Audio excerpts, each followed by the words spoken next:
Hi, my name is Douglas Van, and I am from Hong Kong, and I live in Hong Kong, and I manage my own and my family's trust funds, if you will, and we do also PE investments in areas of interest.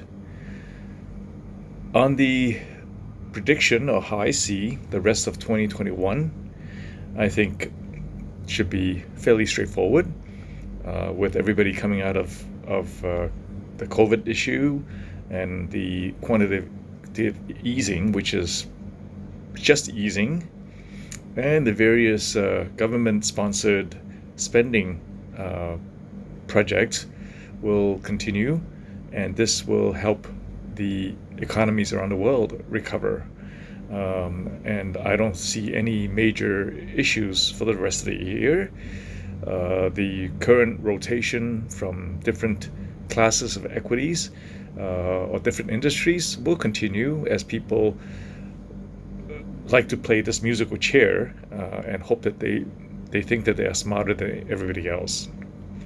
Um, Looking forward to 2040, I think it's a very different picture.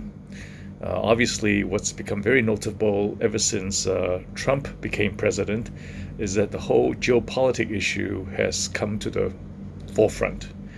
And he has used the geopolitics as a way to rally Americans behind him, that there seems to be an invisible army which is fast eating everybody in America's lunch, and therefore we should do something about it.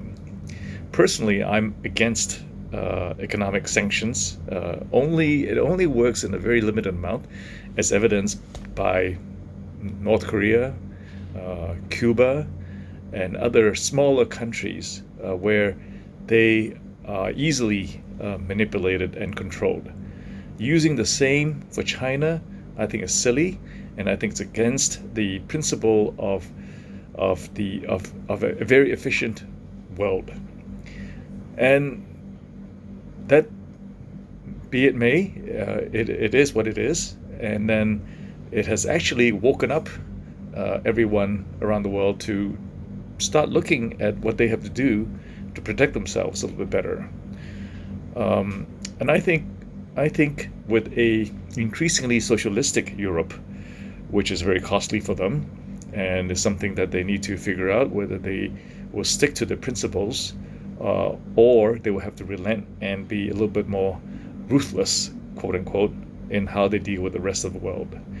And a rising middle class in China, increasing their spending power and therefore the GDP tremendously, and a USA which is still holding on to its belief that it has to be Big Brother.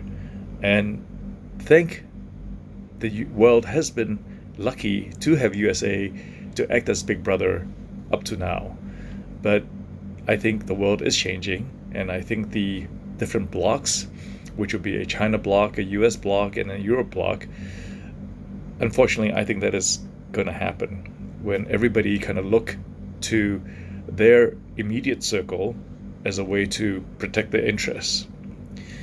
I think people have to understand a little bit better in terms of the rising of China, because just 100 years ago, China was at the tail end of the Qing dynasty, a feudal system, and a very weak country, where countries like UK, Germany, USA, Japan, and even the Netherlands and Portugal at some point all have occupied certain coastal cities in China as a way to exert pressure on China that we want you to keep buying opium or whatever else it is that they want to sell, and we want to take what we need from you.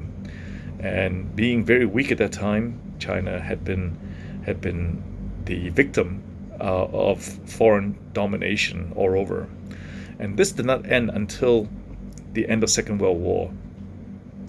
And obviously, at that time, it was a very poor country, and communism seems to be the only way that they can rally the people of the country together, and much to the chagrin of the rich who all escaped. Some came to Hong Kong, some went to Taiwan, and a lot of them also went to the USA. And because of a very authoritarian rule, China, and I would say good leaders with their interest not only to enrich themselves, which was also happened, corruption, but also to help raise the standards of the people in the country. And this is where we are in China now. Xi Jinping, how good or bad he is, I think so far it's hard to tell. But one thing is that it is not obvious that he and his family members are on the take, and just like previous leaders in China. So people are changing, China is changing. I think everybody has to keep up with the times and change accordingly. So with that, I'm hopeful that we will all change for the better and learn that coexistence is the way to go, as a way to be living in a healthier and safer world. And that's cooperation in environmental issues, in social issues, and of course in commerce. And that's important. Thank you very much.